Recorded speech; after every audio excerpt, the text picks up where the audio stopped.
Live from downtown Detroit, home of WDIV and Click on Detroit, Local 4 News at 5 starts now.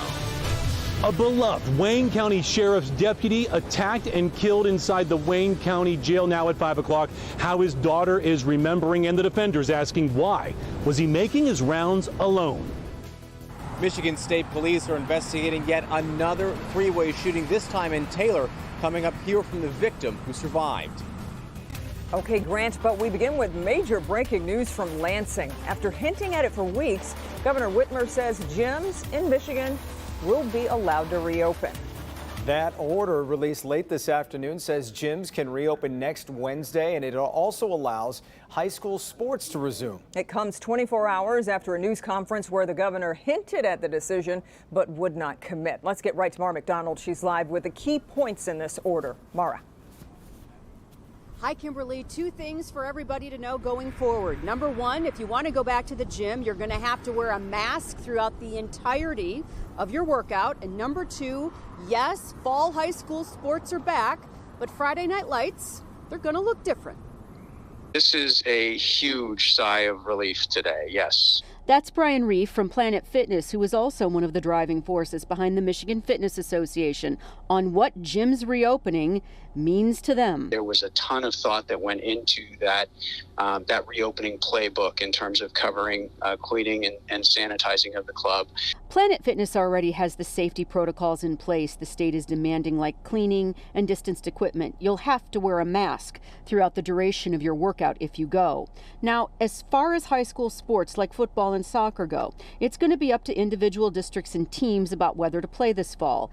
If they do, going to games is going to look much different. No more crowded spectators. At indoor sporting events, it will be limited to 2 guests per athlete. For outdoor games, it must be limited to either 2 guests per participant or less than 100 people total. Back here live, the governor as well as the MHSAA got a lot of pushback from high schools on this decision about fall sports. For example, Dr. Nikolai Vitti tweeting out late this afternoon after the decision, and this is why I fought for football this season. He's retweeting one of his coaches who says the kids are calling, screaming, so happy that their season has been reinstated. Kimberly, Jason, we're live downtown tonight. Back to you. Yeah, so Mara, just curious, what changed between yesterday's news conference and today's announcement to spur this decision? Any idea? I think, Kimberly, the answer to that is there has been no change. I think that what we're seeing here is strictly an example of Lansing timing. Didn't want to release it yesterday because they had other things they wanted to release. They decided to release it today. Well, made a lot of people happy for sure. Okay, Mara, thanks. And as Mara mentioned, as a result of the governor's order, the Michigan High School Athletic Association says football teams will be allowed to get back out on the field this coming Tuesday to resume practice, with games starting in 2 weeks.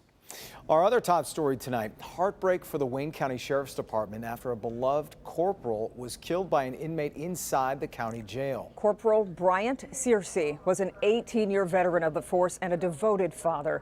Defender Sean Lay spoke to members of Searcy's family and his fellow deputies, and Sean, he's being remembered as one of the good guys. Absolutely, and this is such a tragedy on so many levels. We'll get to that, but first we're remembering Corporal Searcy. Speaking to the pastor at the church the Searcys went to in Detroit, the pastor puts it this way: when Corporal Searcy smiled, you felt it. You'll see it in the photos we'll show you. We're also speaking to the corporal's daughter, who got a phone call from her mom last night that was absolutely crushing. When Corporal Bryant Searcy was attacked by an inmate and lost his life last night, his daughter Chastity at college in North Carolina got a call from her mother. My mom couldn't even tell me. My godmom had to take the phone and finish the sentence for her. Today, a massive outpouring of emotion over the loss of the 18-year veteran deputy who seemed to touch lives everywhere he went. His daughter will always remember his messages to her. He's always big on God and being a good person, because he always made sure that I knew that the good that I did to others will always come back to me. Searcy's death rocking the Wayne County Sheriff's Office. Sheriff, he has such a beautiful family. What was your message to his wife and daughter? We're going to be here for you any way that we can. Quantez Presley is the family's pastor. His greatest achievement was that of the love that he shared with his wife, and that he imparted in his daughter. Sergeant Brian Reinhardt worked with Searcy for years. He stood out as just such a professional.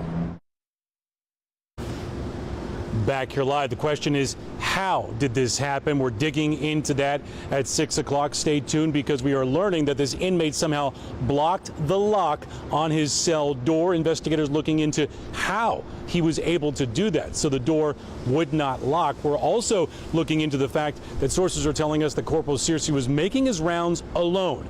That's a major problem. His partner was not with him, and we are learning tonight, guys, that this attack lasted 20 to 30 minutes. Much more coming up at 6. Just awful. Oh, Sean, I know Corporal Searcy didn't always work in the jail. He had an impact at juvenile court as well. Juvenile court, where he was working as a deputy, was doing much more, because you've got young people coming through that are in crisis. So he would take the time to talk with them. And we heard a story from one of his co-workers today that he carried a Rolodex of motivational quotes with him. And if he saw someone that needed to hear something uplifting, he would whip out the Rolodex, read them a quote right then and there. And you could see that he touched lives everywhere he went. And the pastor says when he smiled, you felt it. And you truly believe that. Yeah. What a loss. What a tragedy. Okay, Sean, thanks. Today, the state reports 685 new cases of coronavirus have been confirmed. That's 161 more cases than yesterday. Along with that, 10 more Michiganders have died from the virus in the past day. A driver on I-94 says multiple shots were fired at his car in a case of road rage overnight. It happened at I-94 and Telegraph and left the freeway shut down for hours for police to investigate. Our Grant Herms spoke to the driver, who says he was nearly shot. No one was hurt, but it is yet another freeway shooting in Metro Detroit, this time before thousands are set to take to the roads before Labor Day weekend. Especially where Michigan State Police said that it should have been. That was very close. So I'm lucky to even be alive today. LaCour Vaughn was on his way to work just before 4 o'clock this morning when he noticed a driver weaving in and out of traffic, the two passing each other several times on 94. I caught up to him, switched lanes to get in front of him so I could pass the car that was in front of me, and got back over. I guess he didn't like that, and case of road rage happened. Vaughn says that's when the driver opened fire. He guesses 5 to 7 shots, one of those hitting his windshield. The shooting shut down I-94 just as morning traffic started to pick up. The shooting is one of more than a dozen so far this summer that have shaken drivers. Today's shooting coming on the eve of one of the busiest driving holidays of the year. Vaughn is now among those shaken drivers, but said he was thankful it wasn't worse. A little shooken up, but it's another day.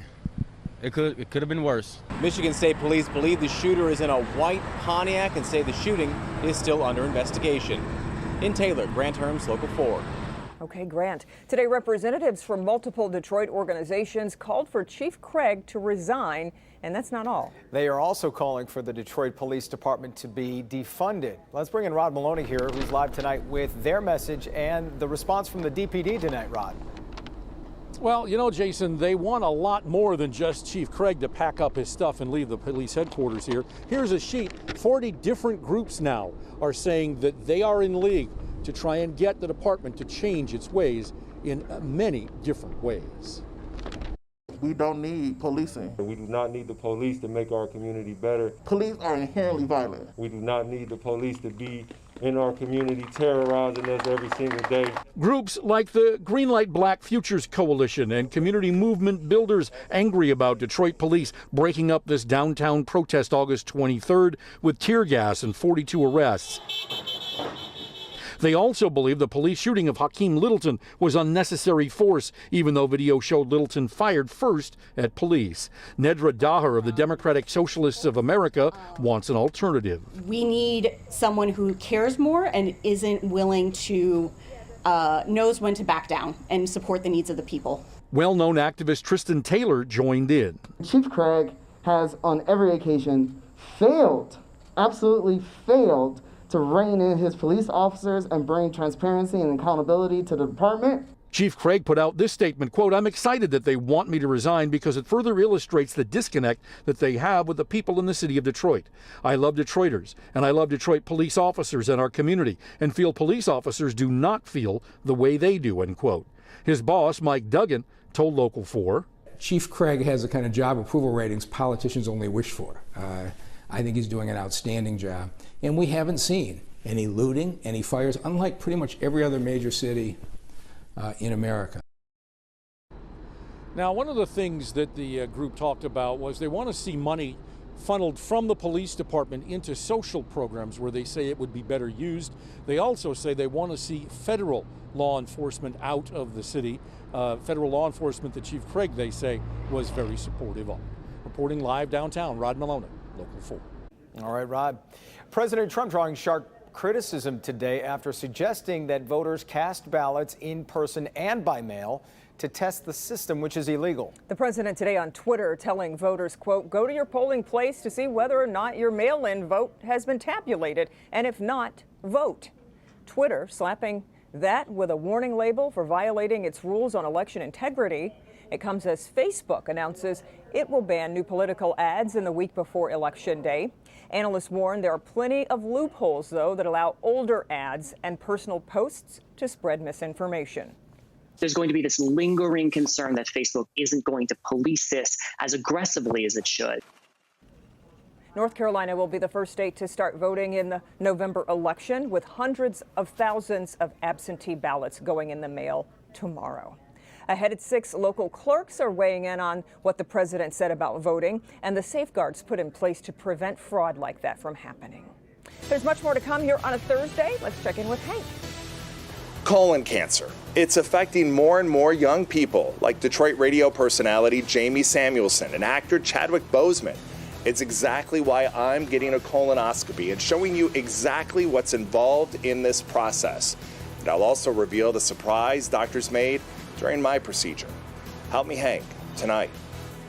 Storm Tracker 4 has some showers to the north. They're headed this direction. We'll see if they survive and what else is to come for the Labor Day weekend. All ahead.